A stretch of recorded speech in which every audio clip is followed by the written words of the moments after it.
Assalamualaikum warahmatullahi wabarakatuh.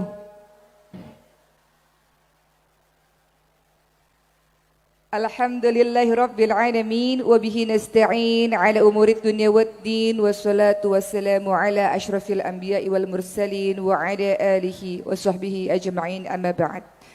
Yang saya hormati Pak Lurah, Pak Camat, Kapolsek, Kapolres, Kepala Yayasan Insan Karimah Cawas, teman-teman keluarga besar dari Pondok Pesantren Insan Karimah Cawas, dan seluruh ibu-ibu, adik-adik, mbak-mbak yang ada di sini. Saya mau tanya lagi, apa kabar malam-malam begini? Kok dingin banget ya di sini ya? Saya jadi menggigil. Baik, ibu-ibu semua, biasa tidur malam jam berapa, Bu? Mau tanya dulu, ah? Jam 10? Jam 10 berarti nggak boleh tidur ini ya, sampai jam 10. Kalau saya boleh curhat nggak? Saya tidur biasanya jam setengah 8, Bu. Sekarang udah jam 8. Alhamdulillah, tapi jadi melek lagi karena ngeliat ibu-ibu semua yang ada di sini. Alhamdulillah. Curhat lagi boleh? Tadi pagi saya dari Ngawi. Kemudian siang tadi dari Magetan. Kemudian malam ini ada di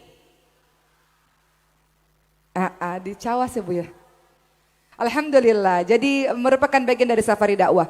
Kita akan mulai hari ini membicarakan tentang perkara kemuslimahan, tapi saya ingin semuanya supaya sejuk-sejuk, ngantuk-ngantuk, supaya semangat dan fokus dan khusyuk. Boleh tidak kita membaca Al-Fatihah bersama-sama, Al-Ikhlas, Al-Falaq, An-Nas, boleh? Yang kencang, yang semangat boleh? Sama-sama yuk. A'udzu billahi minasy syaithanir rajim. Bismillahirrahmanirrahim. Alhamdulillahi rabbil alamin. Ar-Rahmanir-Rahim. Maliki yaumiddin. Iyyaka na'budu wa iyyaka nasta'in. Ihdinas siratal mustaqim.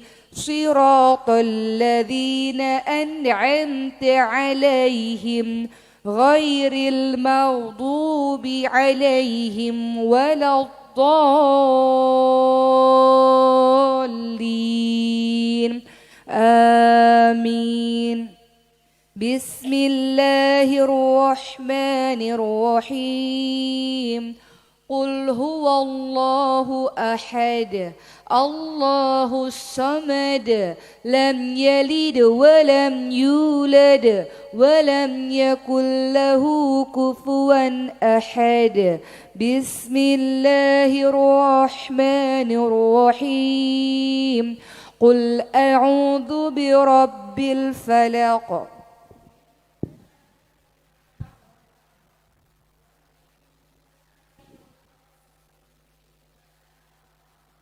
Wa min syarrin naffatsati fil 'uqad wa min syarri hasidin idza hasad. Bismillahirrahmanirrahim. Qul a'udzu birabbin nas, malikin nas, ilahin nas, min syarril waswasil khannas, alladzi yuwaswisu fi sudurin nas, minal jinnati wan nas. Ya Allah, bersihkanlah hati-hati kami di malam hari ini. Ya Allah, mudahkanlah kami dalam menerima ilmu dan mudahkanlah kami mengamalkan apa yang telah kami tahu. Amin amin ya rabbal alamin. Saya akan membahas 5 peranan muslimah dalam kehidupan. Yang pertama, muslimah sebagai seorang hamba Allah.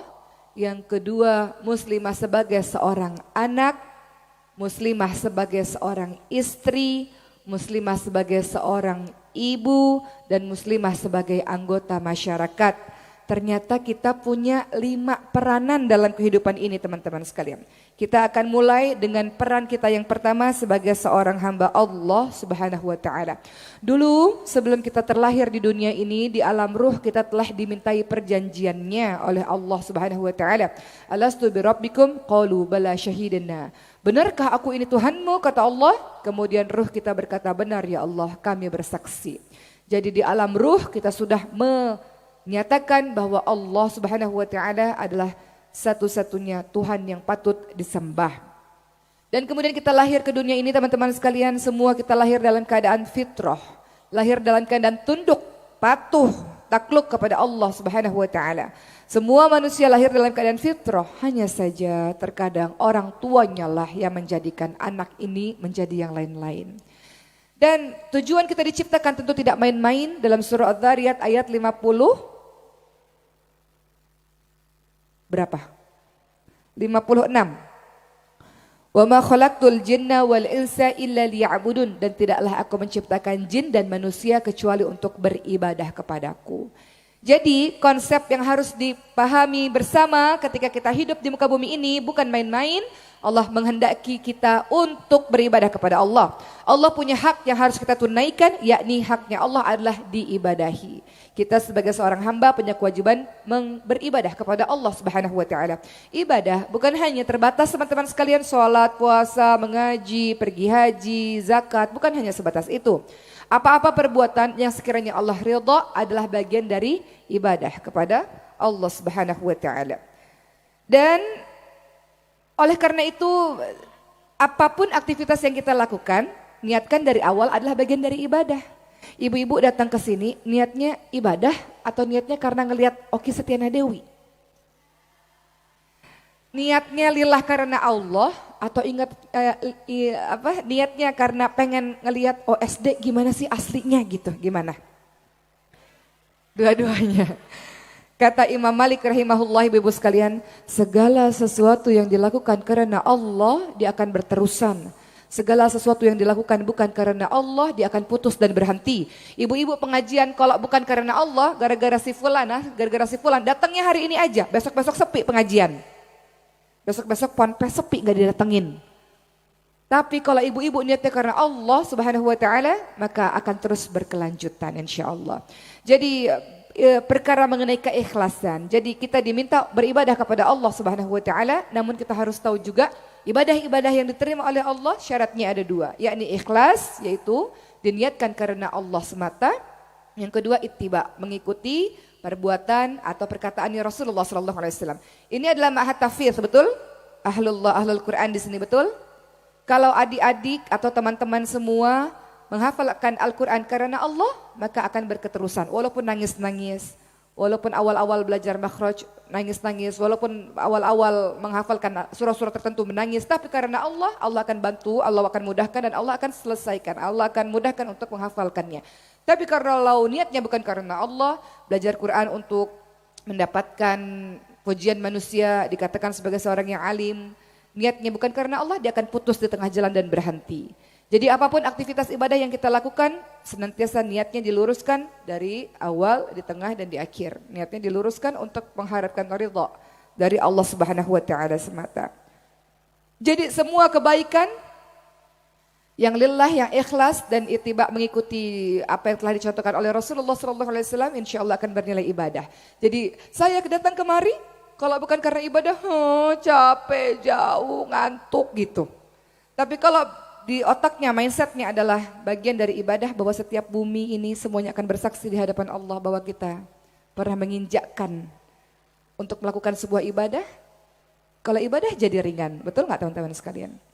Kalau ibadah apa yang kita lakukan jadi ringan. Ibu-ibu, memangnya kalau ibu-ibu masak buat suami, emangnya itu tidak ibadah? Itu ibadah. Tapi kalau ibu lakukannya bukan karena Allah, suami nggak makan, suami katakan saya sudah makan di luar, ibu-ibu akan kecewa. Tapi kalau ibu tahu ini adalah perbuatan lillah karena Allah, mau dia makan gak dia makan, ya insya Allah semua kebaikan akan bernilai pahala di hadapan Allah Subhanahu wa taala. Jadi pahamkan diri kita dari awal bahwa Allah menciptakan kita tujuannya adalah untuk beribadah, bukan untuk main-main. Wa ma hadhil hayatud dunya illa lahu wa la'ib wa inad darul akhirata lahiyal hayawan. Kehidupan dunia hanya senda gurau, permainan dan senda gurau. Kehidupan abadi di akhirat nanti. Jadi tujuan kita diciptakan oleh Allah beribadah, mengumpulkan sebanyak-banyaknya pahala untuk menuju ke kehidupan yang abadi nanti di hari akhir. Jadi makanya dalam kehidupan ini Allah akan senantiasa banyak menguji kita. Supaya apa? Liyabluwakum ayyukum ahsanu amala. Allah ingin lihat mana yang paling baik amal ibadahnya, mana yang paling baik kedekatannya kepada Allah. Cara untuk menguji seseorang itu ibadahnya bagus nggak ya? Allah akan uji baik dalam kesulitan maupun dalam kesenangan. Terkadang kalau dikasih sulit biasanya ibadahnya lebih bagus. Betul nggak teman-teman sekalian? Ada utang, bangun sepertiga malam terakhir. Kalau nggak ada utang ya nggak bangun biasanya orang-orang di luar. Kalau di sini solehah semua insya Allah. Jadi Allah akan uji kita teman-teman sekalian. Karena Allah ingin lihat siapa yang paling baik amal ibadahnya, amal solihnya. Siapa yang tetap berpegang teguh kepada agama Allah. Siapa yang tetap terus meminta kepada Allah. Tadi di awal kita katakan Allahus Samad. Kita bilang surah Al-Ikhlas kita katakan Allahus Samad maknanya adalah Allah tempat bergantung. Jadi Allah akan uji dulu, betul enggak? Benar enggak engkau bergantung kepada Allah? Atau tadi dalam surah Al-Fatihah kita katakan iyyaka na'budu wa iyyaka nasta'in. Ya Allah, hanya kepadamu lah kami menyembah dan hanya kepadamu lah kami memohon pertolongan. Tauhid, betul enggak? Allah akan uji dulu.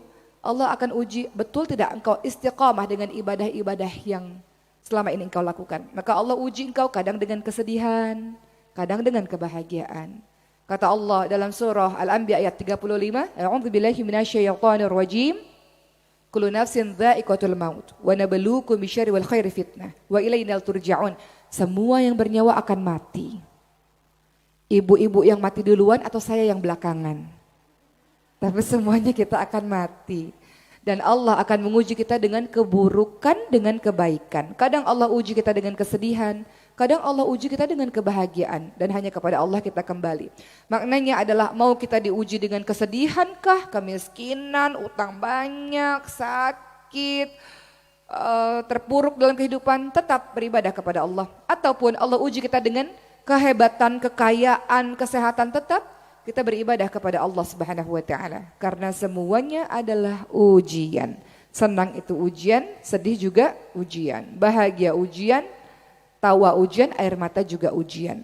Tapi kita harus tahu bahwa bagi orang beriman mau apapun keadaannya tetap apapun itu adalah sarana dia beribadah. Dia lagi sakit, itu sarana dia beribadah kepada Allah Subhanahu wa taala. Dia berhusnuzon kepada Allah. Sakitnya membuat dia punya banyak waktu untuk berdekatan kepada Allah. Bandingkan dengan orang yang mati mendadak. Orang yang tidak beriman kepada Allah atau orang yang lalai daripada Allah, Allah kasih mati mendadak. Kecelakaan besar buatnya. Dia tidak diberi kesempatan kepada Allah untuk bertobat.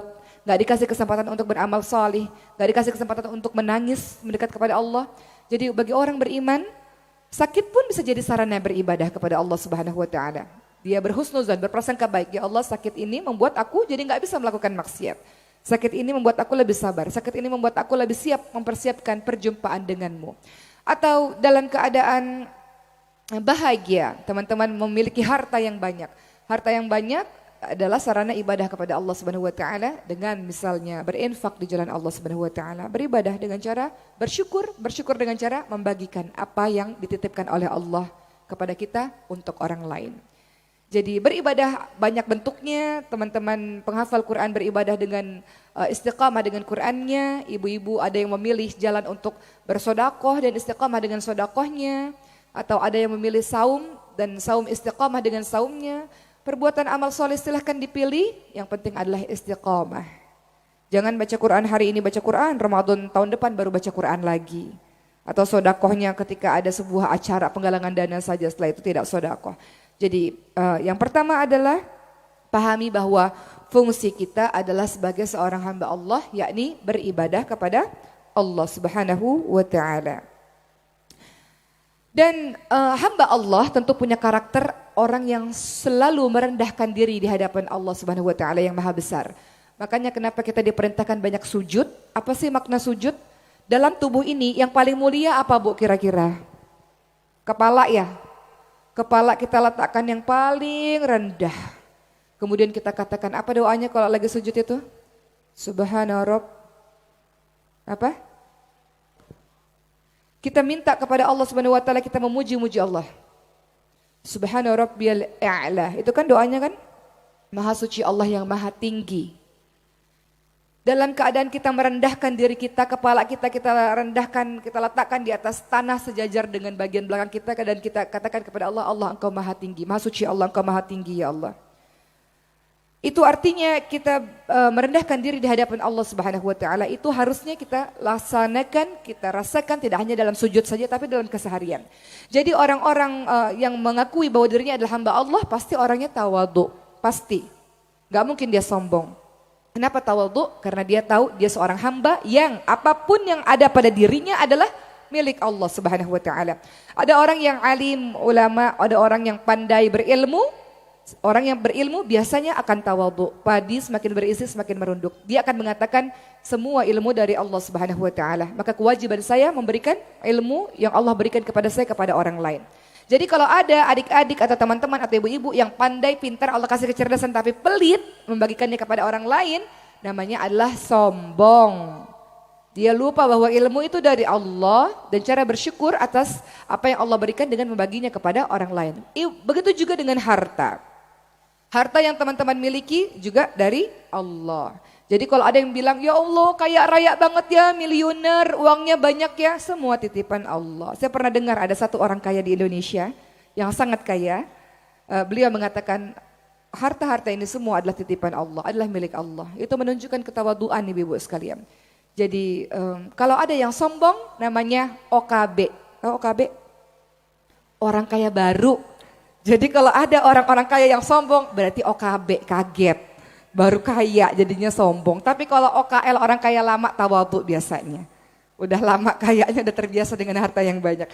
Intermezzo saja tapi yang jelas adalah beribadah kepada Allah, menyadari atau penghambaan kepada Allah adalah menyadari bahwa kita begitu hina, begitu kerdil di hadapan Allah dan semua yang kita miliki adalah titipannya dari Allah. Sewaktu-waktu Allah bisa ambil sesuka Allah. Berikutnya yang kedua, peran seorang muslimah sebagai seorang anak. Setelah tadi kita bahas peran muslimah sebagai seorang hamba Allah, yang kedua peran sebagai seorang anak.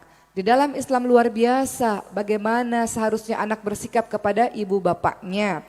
Perhatikan surah Luqman ayat 13 sampai 14. Biasanya selalu disandingkan setelah jangan menyekutukan Allah. Ayat berikutnya biasanya harus berbakti kepada kedua orang tua. Surah Luqman ayat 13 kalimatnya adalah A'udzubillahi minasyaitonirrajim ya bunayya la tusyrik billah inna syirka ladzulmun adzim. Wahai anakku jangan menyekutukan Allah. Jadi Luqman yang diabadikan nasihatnya di dalam Al-Quran adalah seorang hamba Allah yang bijaksana. Memiliki nasihat-nasihat yang berharga untuk anaknya. Diabadikan di dalam surah Luqman yang ke-13, kalimatnya adalah anakku jangan menyekutukan Allah. Menyekutukan Allah sebuah kezaliman yang besar. Jangan syirik, jangan berbuat menyandarkan kepada selain Allah. Jangan minta kepada selain Allah, jangan menduakan Allah, jangan syirik. Perbuatan zalim yang sangat besar. Dan lihat ayat berikutnya, bukan perintah yang lain-lain. Ayat berikutnya dalam surah Luqman ke-14 adalah ayat untuk berbakti kepada kedua orang tua. Perhatikan kalimatnya, wa wasaynal insana biwalidayhi hamalathu ummuhu wahnan 'ala wahnin wa fisaluhu fi amaini an yashkur li wa liwalidayhi. Ayat tersebut menginformasikan kepada kita semua setelah jangan menyekutukan Allah, kedua adalah berbuat baik kepada ibu bapak, khususnya kepada ibu yang telah mengandung dalam keadaan lemah bertambah-tambah. Allah minta kita bersyukur kepada Allah dan Allah minta kita berterima kasih kepada kedua orang tua kita. Jadi lihat betapa pentingnya kedudukan birrul walidain ini teman-teman sekalian sampai Allah sandingkan dengan yang pertama jangan menyekutukan Allah, kemudian yang kedua berbuat baik kepada ibu bapak. Hal senada juga kita lihat dalam surah Al-Isra ayat 23. A'udzubillahi minasyaitonirrajim. Wa qada rabbuka alla ta'budu illa iyyahu wa bil walidaini ihsana imma yablughanna 'indaka al-kibara ahaduhuma aw kilahuma fala taqul lahumu uff wa la tanharhuma wa qul lahumu qawlan karima. Apa artinya dalam surah Al-Isra 23? Sama. Dan Tuhanmu telah memerintahkan supaya kamu jangan menyembah kepada selain Allah dan hendaklah kamu berbuat baik kepada ibu bapakmu dengan sebaik-baiknya. Jika salah seorang di antara keduanya atau kedua-duanya sampai berumur lanjut dalam pemeliharaanmu, maka sekali-kali jangan mengucapkan jangan membentaknya, jangan mengucapkan kalimat ih apa yang lain-lain. Jangan sekali-kali engkau meninggikan suaramu atau membantahnya. Jangan membentak mereka dan ucapkanlah kepada mereka perkataan-perkataan yang mulia. Begitulah. Jadi banyak orang-orang mencari surga di luar. Dia baik sekali, santun sekali di luar. Tapi dia tidak baik di rumah. Dia sibuk cari surga di luar. Dia lupa kalau surga adalah di rumahnya, yakni orang tuanya. Jadi teman-teman yang masih memiliki orang tua, alhamdulillah bersyukur kepada Allah sebelum waktu itu terlambat. Ingat, orang tua punya batas waktu. Selagi orang tuamu masih ada, maka berbaktilah kepada kedua orang tuamu. Apa sih manfaat berbakti kepada kedua orang tua? Yang pertama adalah jalan mudah menuju kepada surga Allah Subhanahu wa taala. Perhatikan dalam hadis riwayat Tirmidzi dan Ibnu Majah, Rasulullah sallallahu alaihi wasallam bersabda, orang tua adalah pintu surga paling tengah. Kalian bisa sia-siakan pintu itu atau kalian bisa menjaganya. Pintu surga. Atau pernah pada suatu ketika ada seseorang yang menangis dan kemudian ditanya, kenapa engkau menangis? Orang itu menjawab, dahulu aku memiliki 2 pintu yang terbuka menuju surga. Namun sekarang salah satunya telah tertutup. Ternyata ibunya telah meninggal dunia. Jadi ibu ayahmu adalah surga. Engkau mencari surga susah-susah di luar, berbakti kepada ibu bapakmu adalah surga. Jadi fungsi berbakti kepada kedua orang tua adalah jalan mudah menuju ke surga. Kemudian yang kedua, engkau berbakti kepada kedua ibu bapakmu adalah fungsinya, manfaatnya akan dipanjangkan umur oleh Allah Subhanahu wa taala. Dalam hadis riwayat Ahmad, Rasulullah sallallahu alaihi wasallam bersabda, siapa yang suka untuk dipanjangkan umurnya dan ditambahkan rezekinya, maka berbaktilah kepada orang tuanya dan jalinlah hubungan dengan kerabatnya. Kemudian yang ketiga tentu saja orang tua yang masih ada, manfaat kalau kita bakti kepada kedua orang tua, kita mendapatkan doanya teman-teman sekalian. Doanya. Ada doa-doa yang tidak tertolak, disebutkan dalam hadis riwayat Ibnu Majah, adalah doa orang yang dizolimi, doa orang yang safar, dan doa orang tua kepada anaknya. Ketika Allah kasih kesempatan orang tua masih hidup, banyak minta doa teman-teman sekalian. Minta doa. Apapun yang kau lakukan, ibu doakan saya, ayah doakan saya. Itu gak boleh lepas dari mulut kita setiap hari. Para penghafal Quran mungkin kampungnya jauh, mungkin bukan berasal dari sini. Kalau ada kesempatan pegang handphone, kan gak boleh pegang handphone kan.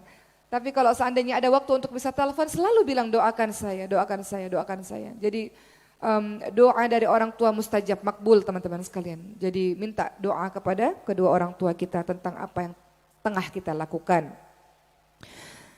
Sebaliknya teman-teman sekalian, orang-orang yang tidak berbakti kepada kedua orang tuanya, maka akan disegerakan hukumannya di dunia. Tidak hanya mendapatkan balasan oleh Allah di akhirat, tapi juga disegerakan hukumannya di dunia. Dijelaskan dalam hadis riwayat Abu Daud dan Tirmidzi dan Ibnu Majah, Rasulullah SAW bersabda, tidak ada dosa yang lebih pantas untuk disegerakan balasannya bagi para pelakunya di dunia ini.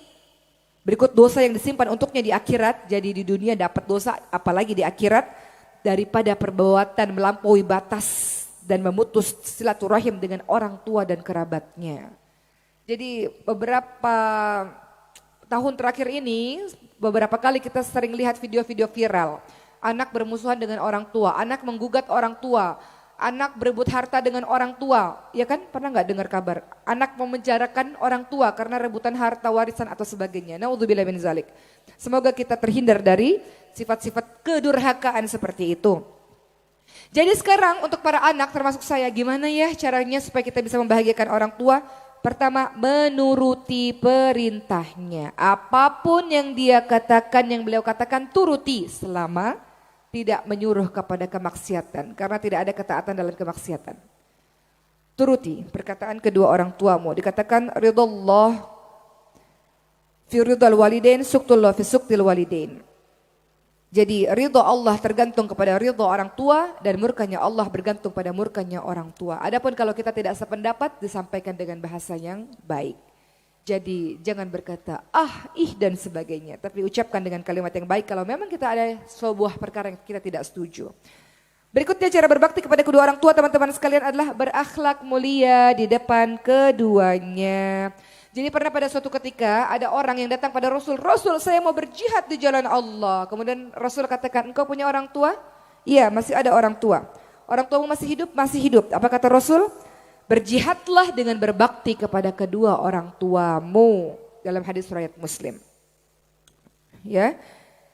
Jadi cara berbakti kepada kedua orang tua salah satunya adalah berakhlak mulia di depan keduanya. Kemudian teman-teman sekalian, kemudian yang harus dilakukan adalah mendahulukan perintah keduanya dari perkara-perkara sunnah. Kalau teman-teman lagi sholat sunnah, tiba-tiba ibunya manggil. Kira-kira didahulukan panggilan ibunya atau diterusin sholat sunnahnya? Panggilan ibu. Hal ini juga terlihat dalam kisahnya Juraij. Juraij diceritakan dalam hadis sahih. Jadi Juraij adalah ahli ibadah teman-teman sekalian. Sholat ibadahnya luar biasa bagus. Tiba-tiba ibunya memanggil dan Juraij sedang beribadah. Sunnah, bukan wajib, beribadah sunnah. Dan Juraij tetap melanjutkan sembahyangnya, tetap melanjutkan ibadahnya. Lalu ibunya marah dan mengatakan, sebelum engkau mati wajahmu akan dipertontonkan di hadapan para pelacur atau penzina. Begitu kata ibunya. Maka tiba-tiba entah bagaimana caranya Juraij yang ahli ibadah tiba-tiba difitnah pada suatu ketika. Ada seorang perempuan yang sudah melahirkan bayi tiba-tiba fitnah. Ketika ditanya sama raja siapa yang menghamili kamu, maka perempuan ini mengatakan yang menghamili saya adalah Juraij, begitu katanya. Jadi Juraij ini diarak oleh para pengawal kerajaan untuk diberikan hukuman. Dan Juraij tersenyum ketika melihat perempuan tersebut. Dan raja bertanya, kenapa engkau tersenyum kepada perempuan itu?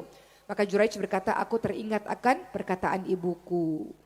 Bahwa sebelum aku mati wajahku akan dipertontonkan di hadapan seorang wanita penzina. Jadi itu kisah, maksudnya adalah mendahulukan perintah dari ibu itu lebih wajib dibandingkan dengan perkara-perkara sunnah. Kecuali teman-teman sedang melakukan ibadah-ibadah wajib.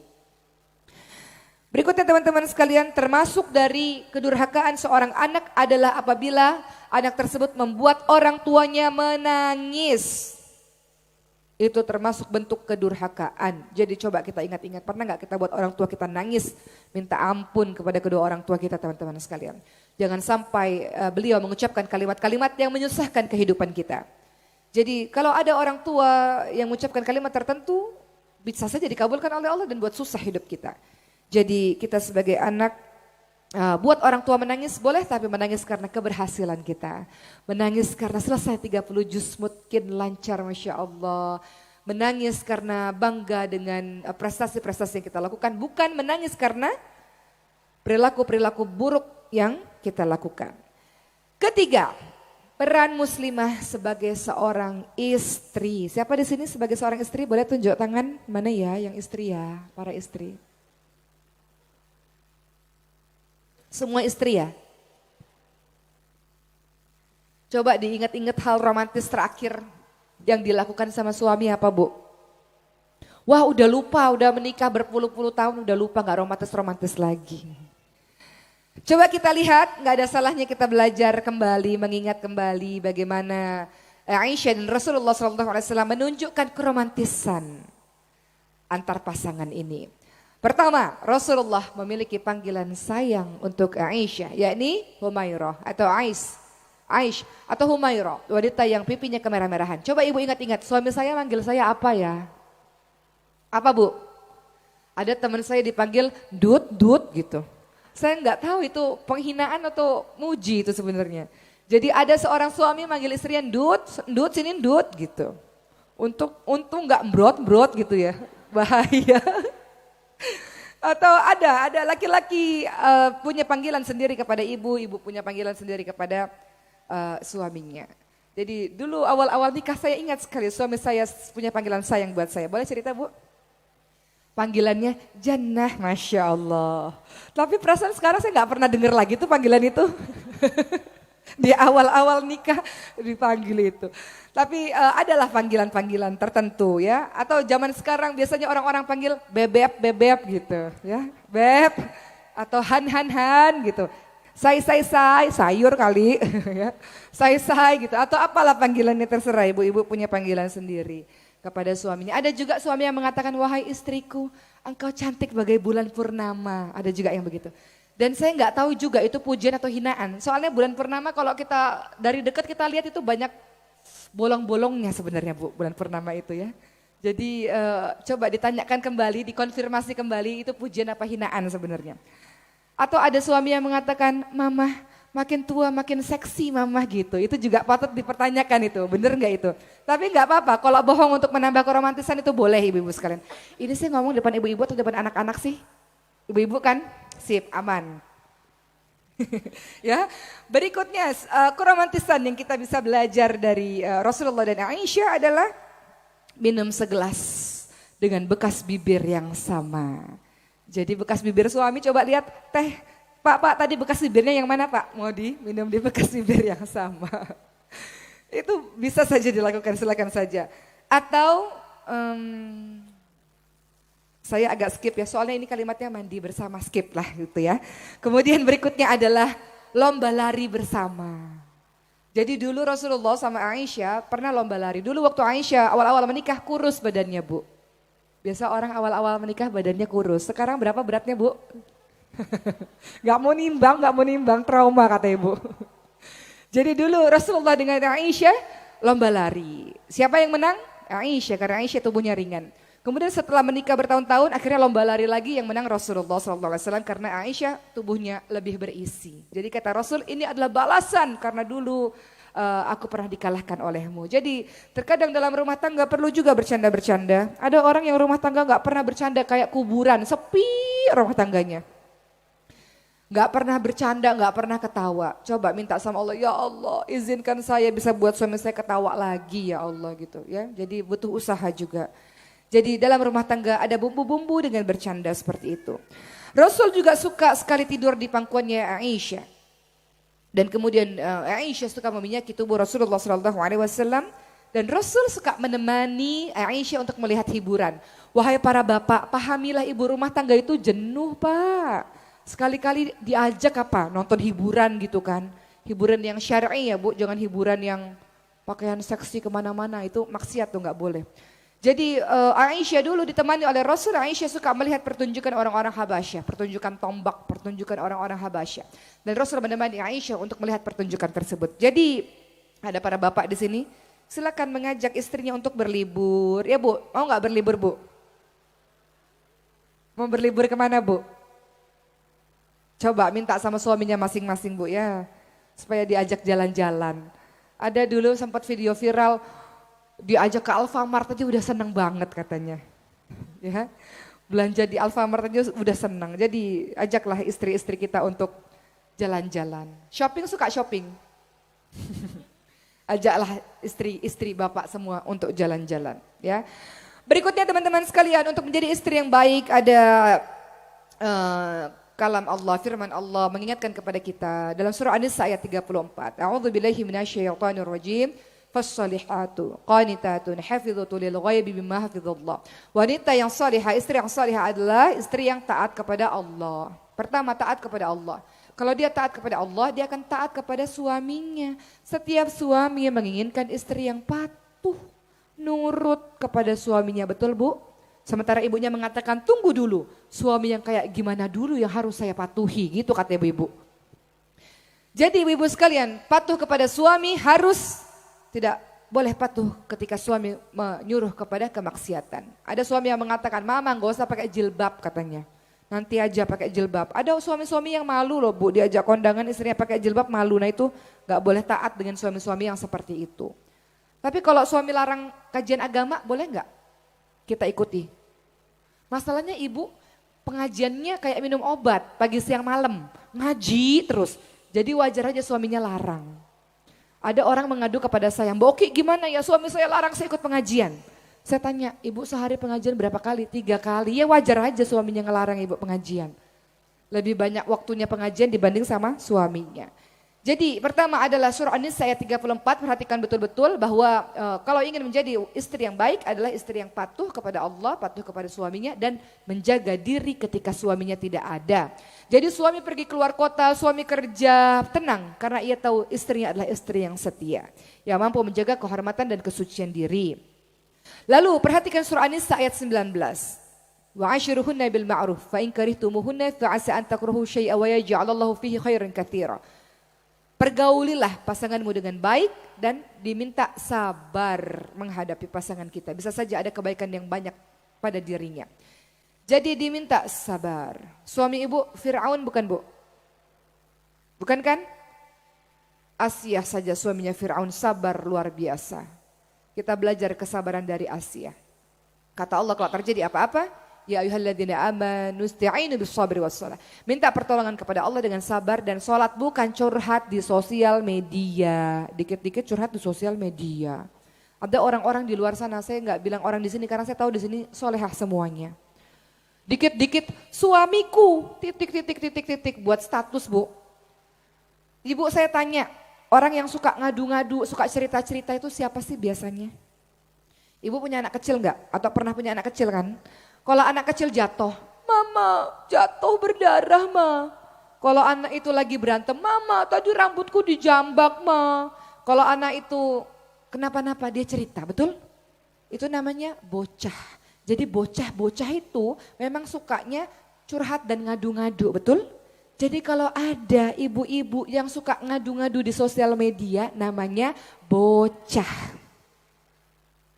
Coba perhatikan, ada nggak bocah-bocah di sekitar kita? Bocah berbadan besar. Ya.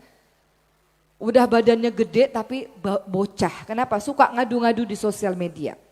Jadi kita diminta sabar. Salah satu makna sabar itu adalah kita mampu tapi kita tahan. Kita mampu sumpah serapah, kita mampu mengeluarkan kalimat-kalimat buruk, kita mampu melawan tapi kita tahan. Itu namanya sabar.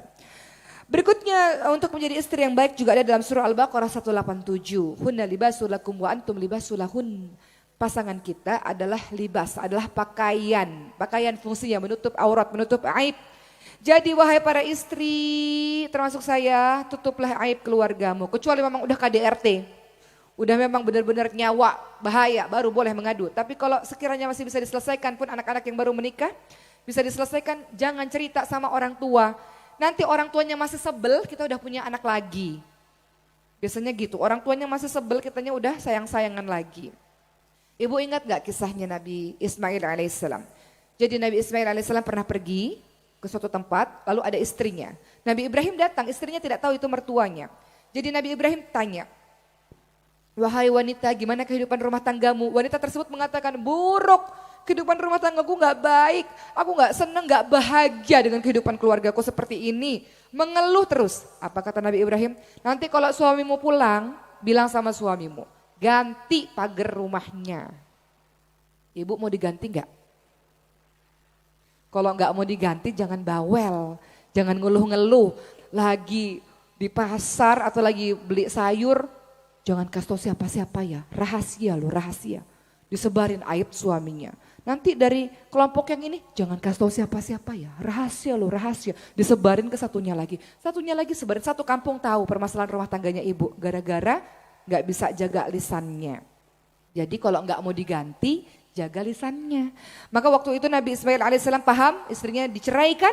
Akhirnya kemudian diganti dengan istri yang satu lagi. Nabi Ibrahim kemudian datang tanya pada istri tersebut, bagaimana kehidupan rumah tanggamu? Alhamdulillah, alhamdulillah. Allah karuniakan kehidupan rumah tangga yang baik, Allah bagi pertolongan, seperti itu. Maka kata Nabi Ibrahim alaihissalam, katakan pada suamimu, pertahankan pagar rumahnya. Artinya istri-istri yang baik lisannya ini patut dipertahankan. Istri-istri tukang ngeluh, menceritakan aib keluarga, ganti. Mau gak diganti bu? Jaga lisan. Man kana yu'minu billahi wal yawmil akhir falyakul khairan aw liyasmut. Barang siapa yang beriman kepada Allah dan hari akhir hendaklah berkata-kata baik atau diam. Berkata baiknya penuh ilmu, penuh manfaat, diamnya pun adalah zikrullah kepada Allah Subhanahu wa taala. Kemudian masih mengenai sifat istri, perhatikan surah Al-Hujurat ayat 12. A'udzubillahi minasyaitonir rajim. Ya ayyuhalladzina amanu jtanibu katsiran minadh-dhonn inna ba'dadh-dhonni itsmun wa la tajassasu wa la yaghtab ba'dukum ba'dha. Wahai orang-orang yang beriman, jauhilah kebanyakan dari prasangka karena sebagian dari prasangka adalah dosa. Jangan suuzon. Habis suuzon, jangan cari-cari kesalahan kata Allah. Setelah jangan cari kesalahan, jangan menggunjing. Ayuhibbu ahadukum ayyakula lahma akhihi maitan fakaritum. Orang yang melakukan perbuatan seperti ini seperti memakan bangkai saudaranya sendiri. Contoh, banyak istri-istri yang ketika suaminya pulang kerja, Suaminya masuk ke kamar mandi, dia cek handphonenya. Hah, suami saya ya, dia ngapain aja seharian. Dia WhatsApp sama siapa, Instagram temennya siapa aja. Suuzon terus. Ada istri-istri yang begini bu. Habis suuzon dia cari-cari kesalahan. Suaminya gak ada salah, dia cari-cari kesalahan. Berantem satu perkara, dia ungkit-ungkit yang kemarin-kemarin yang udah kelar itu permasalahan.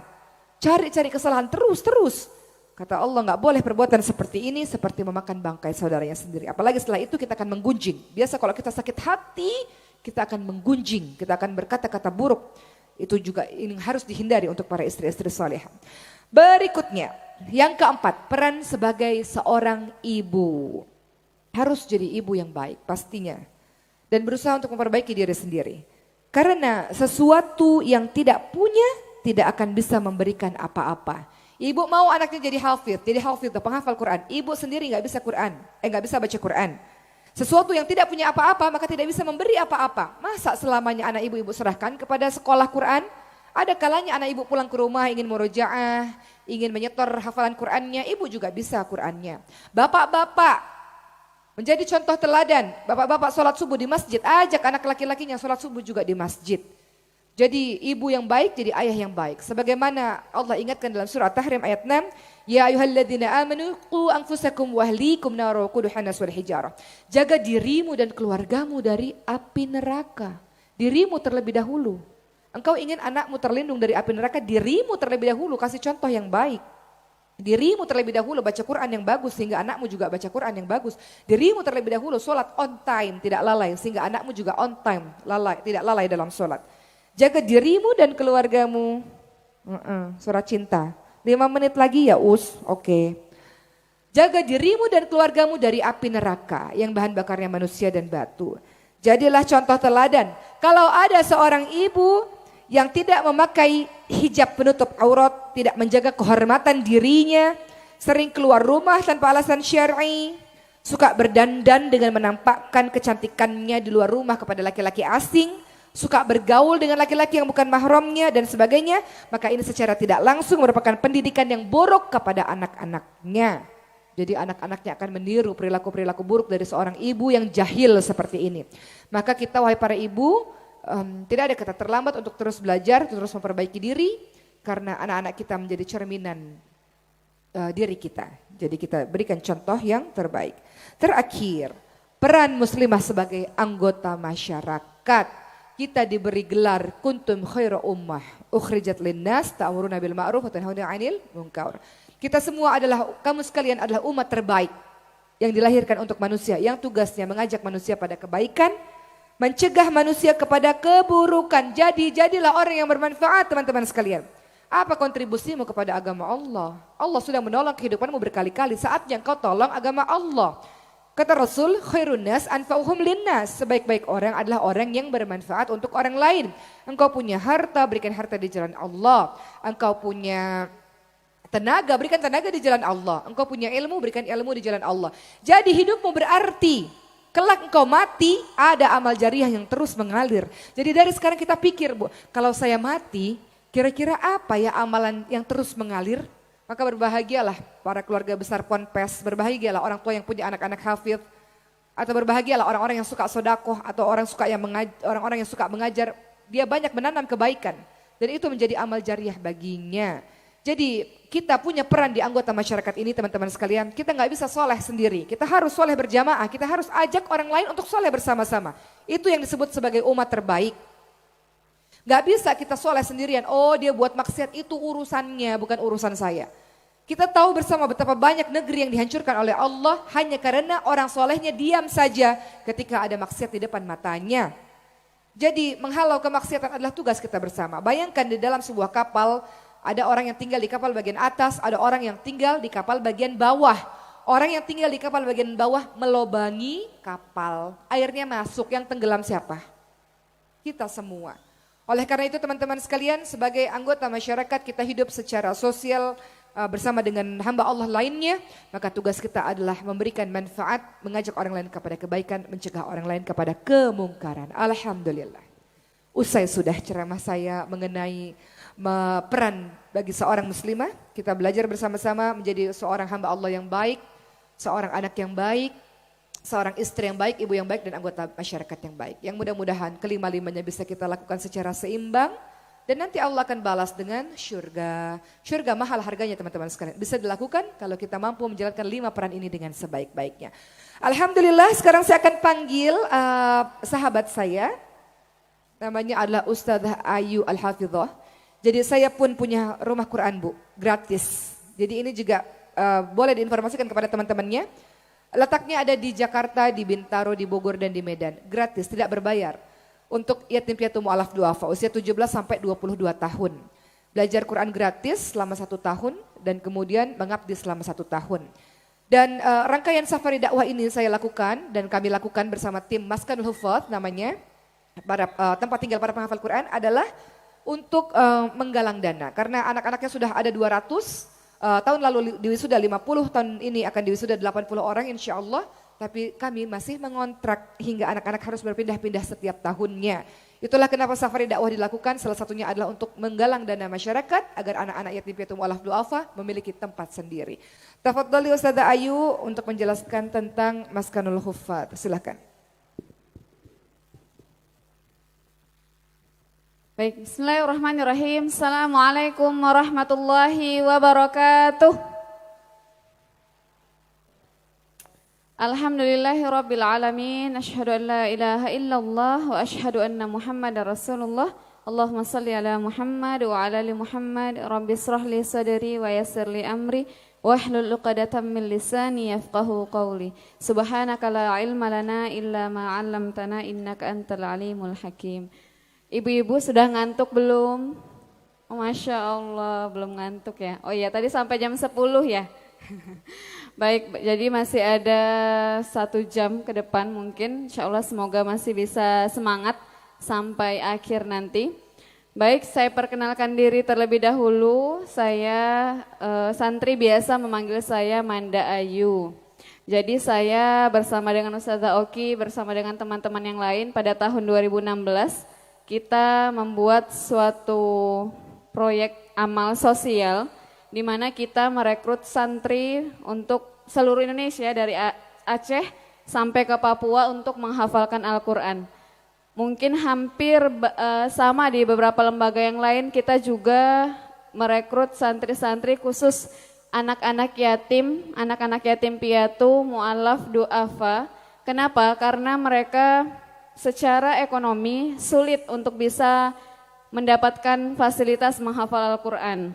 Sehingga inilah yang melatar belakangi kenapa akhirnya kita merekrut hanya anak-anak du'afa untuk saat itu. Jadi untuk awal berdiri sekali kita menyewa sebuah rumah, harga sewanya 60 juta, kurang lebih di sana 50 sampai 60 juta, diisilah 14 santri.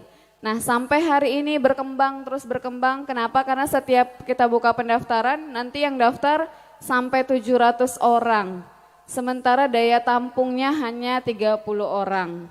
Sehingga inilah yang membuat kita terus berpikir bagaimana Maskanul Hufadz ya, namanya Maskanul Hufadz ini bisa menampung santri lebih banyak lagi sehingga manfaatnya lebih banyak dirasakan oleh orang-orang di luar sana. Untuk sekarang kita udah ada 4 cabang, ada di Bintaro, Ciputat, kemudian ada Bogor dan yang paling jauh kita sudah ada di Medan. Dan keempat tempat ini kita masih menyewa semuanya. Jadi hampir 3 tahun berdiri, tapi sampai hari ini kita belum punya tempat sendiri. Sehingga itulah yang melatar belakangi hari ini, sampai hari ini yang mungkin sudah sekitar 6 bulan terakhir, Ustadzah Oki bersama Maskanul Hufadz dan bersama lembaga yang lainnya seperti yang malam ini sama-sama kita laksanakan bersama dengan Garis Depan. Kita terus melakukan safari dakwah yang tujuannya adalah penggalangan dana agar anak-anak penghafal Al-Quran ini bisa punya tempat sendiri.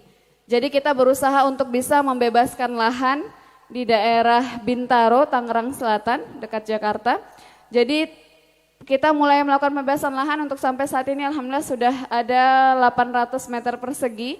Mungkin masih sedikit gitu ya. Jadi sampai hari ini kita terus menambah sampai akhirnya insya Allah nanti kita mulai pembangunan. Jadi harapannya santri-santri Maskanul Hufadz ini mereka tidak perlu lagi berpindah-pindah dari satu rumah ke rumah yang lainnya ketika sewanya sudah habis. Masa sewanya 1 tahun sudah habis kita harus pindah. Karena kalau berdasarkan makna Maskanul Hufadz itu adalah tempat tinggal para penghafal Al-Quran. Jadi harusnya tempat tinggalnya yang nyaman. Kalau seandainya terus berpindah mereka mungkin tidak fokus untuk menghafal. Sehingga kita sangat berharap sekali ini bisa terwujud. Jadi Maskanul Hufadz nanti bisa punya tempat sendiri. Kalau dulu mungkin 2 tahun pertama ini menjadi proyek amal Ustadzah Oki sendiri, beliau yang membiayai semuanya.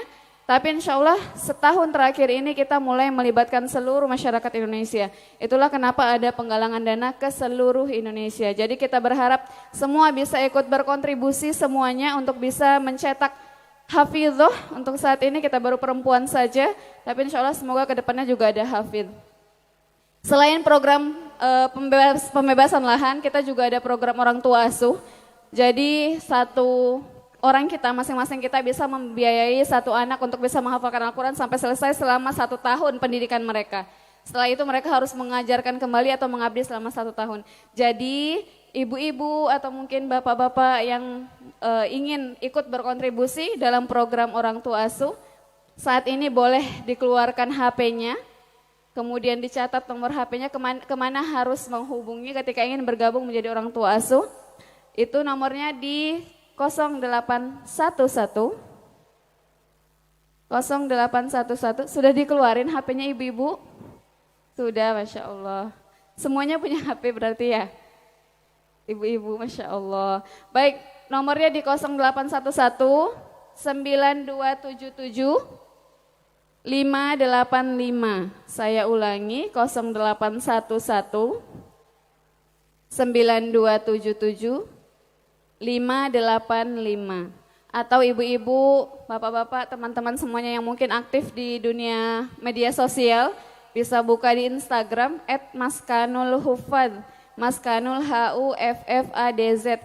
Jadi semua kegiatan santri penghafal Quran mereka kita update di Instagram. Jadi kalau mau melihat keseharian mereka, insya Allah semuanya ada di Instagram. Mereka sehari-hari masak sendiri, beres-beres sendiri, bersih-bersih sendiri. Dan setiap hari juga menyetorkan hafalan, setiap hari juga murojaah. Jadi harapannya insya Allah ketika keluar dari Maskan mereka juga bisa siap mengajar kembali Al-Quran. Tapi mereka juga secara kemandirian sebagai muslimah juga bisa didapatkan dari Maskanul Hufadz. Untuk saat ini informasinya seperti itu, nanti akan dilanjutkan oleh Ustadz Adit. Kepada Ustadz Adit kami persilahkan. Baik, Ustazah Ayu yang dirahmati Allah, tadi sudah menyampaikan sedikit Bunda. Jadi insya Allah kami mimpi ingin seperti Insan Karimah ini yang punya tempat sendiri untuk anak-anak yang hafal Quran. Begitu juga Ustazah Hoki dan para santrinya bermimpi untuk juga bisa seperti di Insan Karimah ini, insya Allah surganya yang ada di dunia, para penghafal Quran berkumpul di sini, dan yang hadir di sini di majelis ilmu ini yang merupakan taman-taman surganya Allah ini Bunda harus yakin bahwa yang hadir di sini tidak lepas atas izin Allah. Allah yang mantapkan hati Bunda, Allah yang mantapkan hati ayahanda, Allah yang ringankan langkah kaki Bunda untuk kemudian bisa hadir di dalam majelis ilmu ini. Dan yakinlah sekarang para malaikat dikirim Allah khusus untuk mengaminkan doa-doa kita. Maka dari itu insya Allah nanti di akhir pastikan Bunda tidak beranjak terlebih dahulu, karena insya Allah nanti akan kita tutup bersama dengan doa. Kita akan bermunajat bersama betul-betul untuk menjemput keberkahan dari Allah di malam hari ini insya Allah. Yang berikutnya Bunda, insya Allah Ustazah Oki membawakan kenang-kenangan dari Jakarta. Ini buku terbaru beliau Bunda, ya, judulnya Sebentang Kearifan dari Barat. Siapapun nanti yang punya buku ini, ada 2 manfaat yang insya Allah luar biasa. Yang pertama, Ustazah Hoki sudah mewakafkan seluruh royalti dari buku ini untuk pembangunan masjid di Andalusia, Spanyol, Sevilla. Kenapa jauh-jauh Ustazah Hoki bangun masjid di Andalusia, Spanyol? Karena 800 tahun yang lalu Islam pernah berjaya di sana, ya. Dan kemudian di sisa-sisa keruntuhannya Di beberapa tahun terakhir ini Allah kembali berikan hidayah untuk saudara-saudara kita yang ada di Spanyol memeluk kembali agama Islam. Jadi sekarang banyak mu'alaf di sana sehingga diperlukan tempat ibadah yang layak untuk terus menjaga akidah mereka, untuk terus menjaga keimanan mereka dan membuat mereka bisa semakin memperdalam ilmu Islam. Itu yang pertama. Yang kedua adalah Bunda, siapapun nanti yang punya buku ini juga, ya, insya Allah beliau juga ikut bergabung dalam perjuangan pembebasan lahan Maskanul Hufadz pesantren tahfiz milik Ustazah Oki dan juga pembibitan penghafal Al-Quran. Ya, maka dari itu Bunda, saya akan berikan kesempatan untuk jamaah yang ada di Pondok Pesantren Tahfiz Insan Karimah Cawas Klaten ini, ya. Saya ingin buka kesempatan dan saya sampaikan kepada para bunda yang ingin ikut dalam perjuangan ini, saya sampaikan uangnya tidak harus hari ini, gitu ya. Siapapun nanti yang maju saya akan pandu di angka tertentu. Silahkan boleh angkat tangannya dan kemudian langsung maju ke depan. Ya, dan insya Allah nanti Ustaz Jawaki akan memberikan kenang-kenangan langsung kepada para bunda atau para jamaah atau ayah anda yang ingin ikut bergabung dalam perjuangan ini. Buku ini Bunda tidak akan sebanding dengan apa yang diberikan oleh para jamaah, tapi betul-betul hanya Allah yang mampu memberikan balasan terbaik untuk para bunda sekalian, untuk para jamaah sekalian yang ikut bergabung dalam perjuangan ini. Maka dari itu saya ingin buka kesempatan, ya, karena ini sudah malam dan waktu kami tidak banyak karena kami harus kembali bersafar untuk menuju ke kota Pekalongan karena besok kami harus ada kegiatan di sana. Maka dari itu siapapun nanti saya akan pandu yang ngebukakan jalan, ya, jadi amal soleh, ya, untuk saudaranya yang ingin ikut maju ke depan. Dan saya tolong dibantu zikirnya dari para jamaah sekalian. Semoga Allah mantapkan hati para hamba-hambanya untuk bisa ikut bergabung dalam perjuangan ini dan mewujudkan mimpi para santri Maskanul Hufadz. Maka dari itu saya akan buka kesempatan untuk para bunda. Saya sampaikan uangnya tidak harus hari ini, ayahanda pun juga boleh. Saya butuh 10 orang pertama, gitu ya, yang setiap orangnya berkenan bersedekah terbaik, uangnya tidak harus hari ini, senilai 1 juta rupiah. Silahkan boleh angkat tangannya dan maju ke depan. Ada, saya dibantu takbirnya Bunda, takbir, Allahu Akbar. Silahkan boleh Bunda, boleh langsung maju ke depan, yang dari tengah, yang dari depan. Saya masih menunggu dan tolong saya dibantu untuk bisa angkat tangan supaya saya bisa bantu Bunda untuk bisa ikut dalam perjuangan untuk maju ke depan. Apakah masih ada? Apakah masih ada untuk para bunda yang ingin bersedekah terbaik senilai 1 juta rupiah untuk pembebasan lahan Maskanul Hufadz dan pembibitan penghafal Al-Quran? Silahkan boleh angkat tangannya sekarang dan maju ke depan. Ada enggak yang boleh dari sebelah kanan saya mungkin, gitu ya, yang dari luar boleh, yang dari belakang pun juga boleh. Silahkan boleh langsung maju ke depan untuk bersama-sama ikut dalam perjuangan ini. Silahkan, ya, silahkan. Saya ingin buka kesempatan, saya tolong dibantu zikirnya Bunda. Bunda, mungkin kita belum bisa jadi penghafal Al-Quran, tapi bukan berarti kita tidak bisa mendapatkan fadilah dari para penghafal Al-Quran. Setiap huruf Quran yang muncul dari lisan para jamaah, yang huruf Quran yang muncul dari lisan para santri, insya Allah betul-betul Allah yang maha teliti, yang mampu membalaskan segala kebaikan para bunda sekalian yang ikut dalam perjuangan ini. Maka dari itu pastikan kita tidak beranjak dulu, karena insya Allah kita akan tutup keberkahan, kita akan tutup doa, kita akan tutup acara majelis ilmu pada malam hari ini. Kita akan jemput keberkahannya bersama-sama dengan doa, kita akan bermunajat bersama-sama. Tetapi sebelum itu saya akan buka kesempatan, saya masih buka kesempatan untuk para bunda yang ingin bersedekah terbaik senilai 1 juta rupiah. Uangnya tidak harus hari ini, boleh langsung maju ke depan. Dan untuk jamaah yang lain Insya Allah saya tolong dibantu zikirnya. Semoga Allah kirimkan pasukan-pasukannya untuk bisa ikut dalam perjuangan ini, dalam pembebasan lahan Maskanul Hufadz dan pembibitan penghafal Al-Quran. Betul-betul semoga malaikat jadi saksi di sini untuk bisa mengaminkan segala doa-doa kita, dan pastinya nanti harapannya para malaikat jadi saksi pada saat nanti kita pulang menghadap Allah Subhanahu wa taala. Betul-betul setiap apa yang dikeluarkan jadi bekal ya. Silahkan boleh lebih rapi lagi ya. Boleh lebih rapi lagi gitu ya. Saya masih terus buka kesempatan, waktu kami tidak banyak, ada sekitar 3 menit lagi sebelum ditutup doa nanti dari perwakilan pesantren Tahfiz Insan Karimah untuk betul-betul kita bermunajat bersama pada malam hari ini. Kita akan jemput keberkahan dari saudara-saudara kita